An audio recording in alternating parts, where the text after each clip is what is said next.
luar biasa. Maka kelompok-kelompok ekstrim Mujassimah yang menjisimkan Allah menuduh Abu Dzar dengan kata laknat, laknatullah ala Abi Dzar. Jadi dari dulu ahli hadis yang ahlu sunnah sudah disesat-sesatkan, seperti mereka juga menyesatkan kita hari ini. Jadi jangan heran kalau mereka mengatakan laknatullah alaika ya Razi. Wajar, saya sekarang mengajarkan Sahih Bukhari sekalian mengajarkan akidah Imam Asy'ari.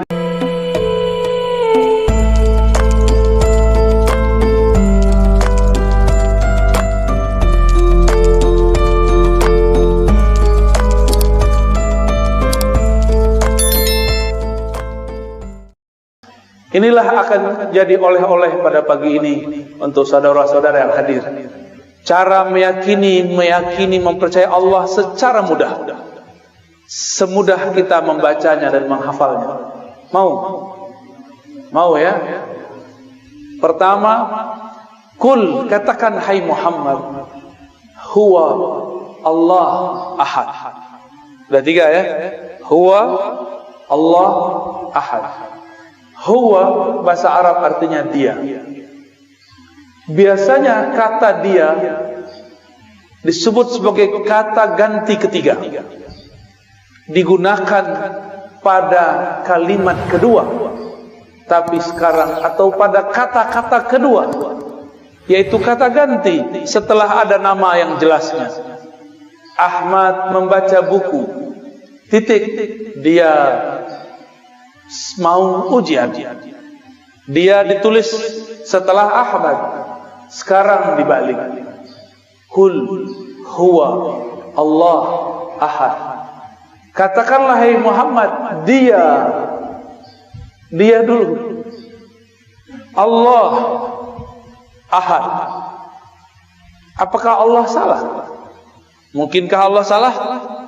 Siapa yang mengatakan Allah salah, dia kafir. Apakah Nabi Muhammad lupa?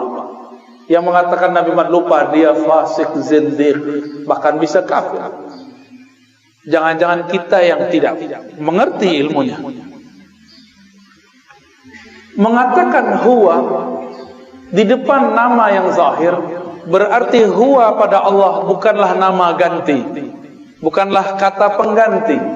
Huwa pada Allah adalah nama. Huwa pada Allah adalah nama. Lebih dulu huwa daripada Allah, sehingga disebutlah huwa ini adalah nama. Nama untuk menghilangkan selain namanya. Oleh karena itu ahli-ahli zikir tidak mempermasalahkan kalau berzikir Allah. Allah itu lafaznya dari alif lam lam ha, akhirnya adalah hu. Hu berarti dia juga. Lalu waw itu untuk apa? Waw ini disebut waw tambahan zaidah. Asalnya waw itu tidak ada, lalu diadakan dalam bahasa Arab. Maka menjadi huwa, sebenarnya boleh dibaca hu Allah. Berat nggak? Bisa ngikuti? Ya. Hu. Apa yang terjadi di situ? Ada nafas yang dibuang, benar nggak? Hu Allah. Imam Abdul Qahir Al-Baghdadi dalam kitab Usuluddin, Imam Ghazali, Imam Al-Baihaqi, mereka sepakat bahwa huwa adalah ismun min asma'i, nama daripada nama-namanya. Namun orang-orang yang tidak mengerti mengatakan, apa itu zikir hu? Hu itu nama. Allah mengatakan, qul ud'ullaha aw ud'ur rahman ayyaman tad'u falahul asmaul husna. Panggillah Allah, panggillah Rahman, atau dengan mana-mana nama engkau boleh memanggilnya. Jika huwa adalah bagian dari namanya, maka hu boleh dijadikan panggilan. Maka jangan heran Imam Ahlus Sunnah Abul Hasan Asy-Syadzili, siapa namanya? Abul Hasan Asy-Syadzili, salah satu wali kutub di zamannya. Dia berzikir dengan salah satu nama, Yahu, Yahu. Wahai yang menyebut dirinya dia, wahai yang menyebut dirinya dia. Ternyata di agama sebelumnya, agama Yahudi, mereka tidak boleh menyebut nama Allah, El. Mereka diperkenankan hanya menyebut nama Yahu, Yahweh. Sama. Yahweh bahasa Ibrani, Yahu bahasa Arab. Allah, Al itu bahasa Ibrani Suryani. El berarti Tuhan yang maha sempurna. Alif Lam berarti kesempurnaan. Jadi lafaz Allah itu sudah lafaz yang sangat umum dalam semua bahasa yang pernah ada. Bapak saudara yang makan Allah, itu baru hu. Kalau diteruskan panjang lagi. Saya kalau sebut dia, apakah dia dapat dilihat oleh mata? Dia manusia. Dia huwa. Adakah dia dapat dilihat oleh mata? Tidak. Apakah bisa disentuh? Tidak. Maka huwa bermakna dia yang maha suci daripada sifat jismiyah, sifat kebendaan. Allah bukan benda. Benda itu ada benda kasar, ada benda halus. Meja ini benda kasar, Pak. Cahaya lampu, cahaya matahari itu benda halus dalam bahasa Arab. Jismun. Tiada benda kecuali bertempat. Allah huwa, bukanlah benda. Itulah maknanya. Jika Allah bukanlah benda, maka kita tidak perlu mentakwil istawa. Istawa alal arsh, istawa bersemayam di atas aras. Karena dia bukan benda, pastinya bukan menempati aras. Karena dia bukan benda, dia tidak memerlukan aras. Aras yang memerlukan dia. Jika disebut yanzil, yanzilu Rabbuna, Rabb kita nuzul, turun. Karena dia bukan benda, turunnya bukan dari atas ke bawah. Disebut dalam Al-Quran, yadullah fawqa aydihim, tangannya di atas tangan mereka yang berbaiat. Karena dia bukan benda, maka tangannya bukan tangan ini, bukan juga tangan khayali. Tapi hanya dia yang tahu maknanya. Inilah yang dikatakan oleh Imam Salafus Saleh, Imam Malik, Imam Syafi'i, Imam Ahmad, yang kemudian disalahartikan oleh sebagian kelompok. Apa kata imam-imam tersebut? Imam Syafi'i sebagai diriwayatkan oleh Imam Al-Baihaqi mengatakan, ala ma aradahu Allah wa rasuluh, istiwa, nuzul, yadun, tangan dan lain sebagainya, sesuai dengan yang Allah maksud, bukan yang engkau maksud. Apa maksud Allah? Ada yang tahu? Allah merahasiakannya, membayangkannya sama dengan membayangkan zatnya, dan itu adalah akidah yang batil. Ada orang bilang jangan bayangkan zat Allah, tapi dia membayangkan Allah duduk tanpa sengaja. Jangan bayangkan Allah, tapi dia tanpa sengaja membayangkan Allah turun dari aras ke bumi. Berarti dia main-main dengan kata bayang, membayangkan. Jika Allah itu bukan benda, bisakah dipikirkan? Nggak bisa dipikirkan. Dia hanya bisa dirasakan. Berat nggak? Baru pagi-pagi udah digoreng nih otaknya nih. Tapi ruhnya senang banget. Makanya nggak tidur kan? Padahal ngantuk tuh. Itu jiwanya senang sekali itu. Ini yang aku cari. Baru huwa Allah. Allah itu ada alif lam. Alif lam pada Allah itu artinya Sang Maha Sempurna, pemilik semua kesempurnaan. Sang Maha Indah, pemilik semua keindahan. Itu mana dari Allah.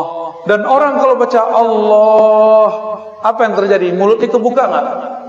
Nafasnya keluar. Maka orang-orang yang sering baca ya Allah, bebannya akan hilang. Bebannya akan ringan. Karena Allah lepaskan dengan namanya. Tiadalah nama Allah masuk pada suatu kolbu, melainkan kolbunya lebih bercahaya dan berkualitas. Kolbunya menjadi berat jika dihisap lebih berat dari langit dan bumi. Makanya kolbu-kolbu wali-wali Allah dipenuhi dengan namanya Allah. Nafasnya dipenuhi namanya Hu. Maka tiada lagi dalam diri orang ini, dari nafas sudah ada Hu, dalam darahnya sudah ada Allah, lafaz Allah. Kalau demikian, maka syaitan tidak dapat mengganggunya. Meskipun tubuhnya bisa dikuasai, tapi kolbunya menjadi singgasana Allah Subhanahu wa ta'ala. Allah di dalam surat Luqman dikatakan, wala in sa'altahum man khalaqas samawati wal ard la yaqulunna Allah. Jika engkau bertanya kepada orang-orang kafir, orang-orang musyrik, maksudnya musyrik Makkah, siapakah yang menciptakan langit dan bumi? Mereka akan menjawab Allah. Berarti musyrik Mekah pun tahu bahwa pencipta langit dan bumi adalah Allah. Mereka sekedar tahu, tapi pengetahuannya tidak sempurna, maka dibatalkan di belakang. Qul alhamdulillah, katakanlah syukurlah kalau begitu. Bal aktsaruhum la ya'lamun. Tapi sebenarnya mereka enggak mengerti. Sayang, ayat ini untuk orang kafir dan musyrik, tapi oleh kawan kita sebelah digunakan untuk orang sesama muslim. Mereka mengatakan para sufi, para orang-orang Asy'ari sama akidahnya dengan orang musyrik, percaya Allah pencipta tapi tidak menyembahnya. Maka jangan heran nanti kelompok-kelompok ekstrim ini sekarang sudah mengatakan sufi agama baru. Mereka menuduh Asy'ari sebagai kelompok-kelompok yang sesat, menyesatkan. Mereka akan menyebut selain kelompok dia sesat, padahal mereka kelompok kecil tapi suaranya sangat berisik. Dulu pendiri-pendiri gerakan besar di dunia, pendiri Nahdlatul Ulama, Tarbiyah Islamiyah, Muhammadiyah di Indonesia, semuanya adalah orang yang berakidah Asy'ariyah, meyakini sifat 20.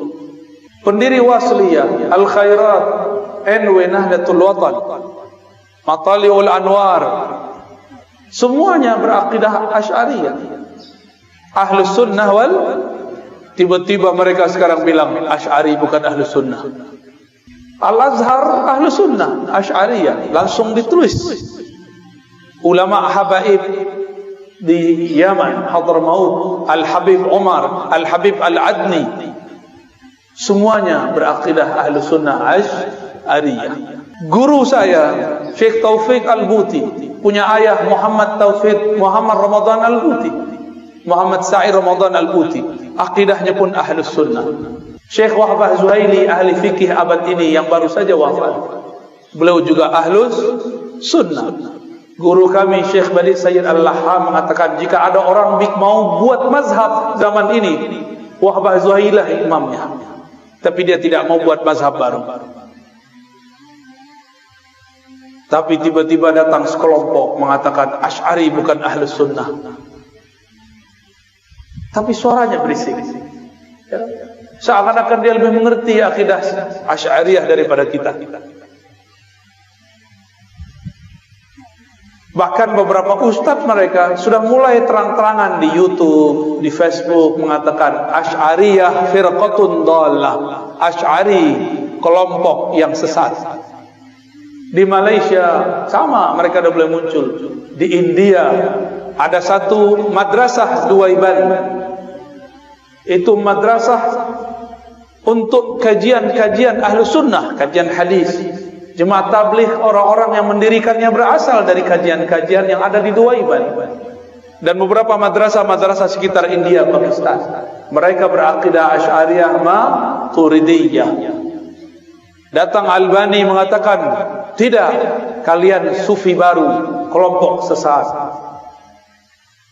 Di mana lagi?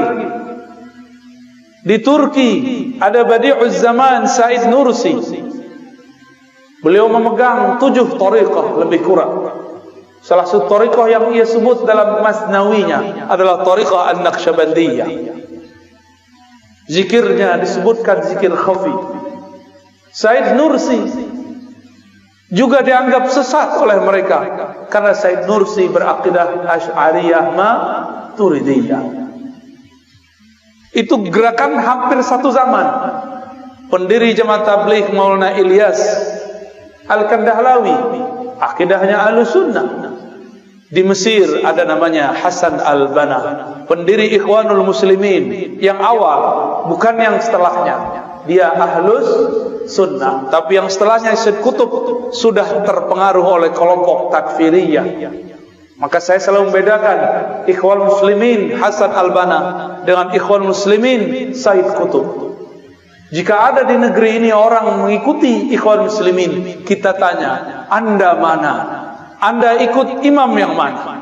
Sebelum itu ada Syekh Muhammad Ali As-Sanusi di Afrika bagian utara. Dia seorang ahli hadis, mursyid tariqah Idrisiyah As-Sanusiyah, berakidah Asy'ariyah, bermazhab Maliki. Apalagi semuanya berakidah Asy'ari. Jika kita sebut akidah Asy'ari sesat. Imam Nawawi yang namanya dicatut hari ini menjadi nama kelompok mereka, akidahnya Asy'ariyah. Siapa lagi? Sebut semua ahli hadis yang kamu tahu, rata-rata dia Asy'ariyah. Jika dia hidup sebelum zaman Asy'ari, akidahnya menjadi dasar Imam Asy'ari.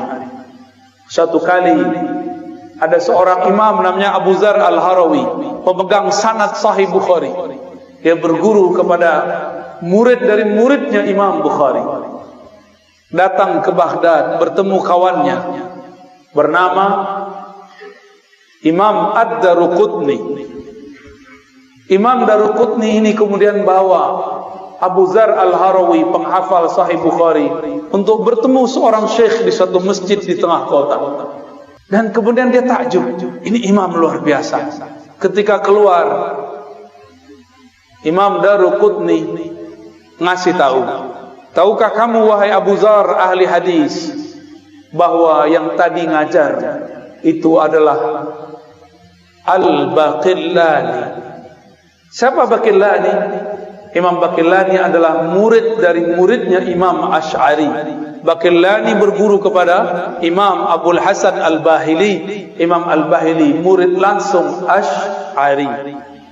Abu Dzar Al-Harawi kemudian mengatakan kepada Rukunni, izinkan aku ngaji, duduk menjadi murid Al-Baqillani.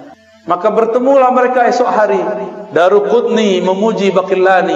Apa kata Daruqutni? Inilah imam penghancur bid'ah, penegak sunnah, ahlus sunnah yang hakiki. Jadi dulu ulama ahli hadis jika menyebut pemberantas bid'ah, ahlus sunnah, yang dimaksud adalah imam-imam Asy'ariyah. Tapi mereka sekarang putar sejarahnya. Akhirnya Abu Dzar Al-Harawi, pemegang Sahih Bukhari, selesai ngaji, karena dia ulama, tidak sampai 6 bulan sudah hafal semua yang dikalamkan Baqillani. Dan dia pun berangkat ke Mekah. Sampai di Mekah, tiadalah Baqillani punya murid ini namanya Abu Dzar Al-Harawi. Ia duduk di satu tempat, melainkan Abu Dzar Al-Harawi ini dikerubungi oleh semut-semut penuntut ilmu. Karena Abu Dzar Al-Harawi adalah manisan yang sangat manis, ilmunya sangat lengkap. Belajarlah banyak orang kepada beliau, belajar Sahih Bukhari plus akidah Imam Asy'ari. Inilah perkembangan nyata, sejarah nyata dalam umat Islam, bahwa Sahih Bukhari diajarkan bersamaan dengan akidah Asy'ariyah. Tapi mereka sekarang juga mengajarkan sunnah, tapi sunnahnya bertentangan dengan akidah pemegang sanad Sahih Al-Bukhari. Walhasil murid-murid Abu Dzar, karena dia tinggal beberapa waktu di Mekah, muridnya menyebar ke timur, ke barat, ke utara, ke selatan. Menyebarlah sampai sekarang bertemu salinannya di Maroko, tempat UAS dulu pernah kuliah. Bertemu salinannya, salinan Sahih Bukhari dan penjelasannya, bahwa Abu Dzar Al-Harawi ilmunya sampai dibawa ke Maroko. Zaman itu belum ada bus, belum ada mobil, belum ada pesawat, tapi ilmunya dari Mekah dibawa orang ke ujung Afrika bagian barat. Luar biasa. Maka kelompok-kelompok ekstrim Mujassimah yang menjisimkan Allah menuduh Abu Dzar dengan kata laknat, laknatullah ala Abi Dzar. Jadi dari dulu ahli hadis yang ahlu sunnah sudah disesat-sesatkan, seperti mereka juga menyesatkan kita hari ini. Jadi jangan heran kalau mereka mengatakan laknatullah alaika ya Razi, laknatullah alaika ya Razi. Wajar, saya sekarang mengajarkan Sahih Bukhari sekalian mengajarkan akidah Imam Asy'ari. Mereka khawatir gelombang Abu Dzar Al-Harawi terjadi kembali. Gimana Bapak Ibu? Takut? Mau dihidupkan lagi? Hidupkan lagi. Di sini saya yakin ada ulama-ulama yang ahlullah, yang mereka bisa membaca kitab-kitab Allah dengan hati yang tenang, pikiran yang tajam. Bergurulah kepada mereka.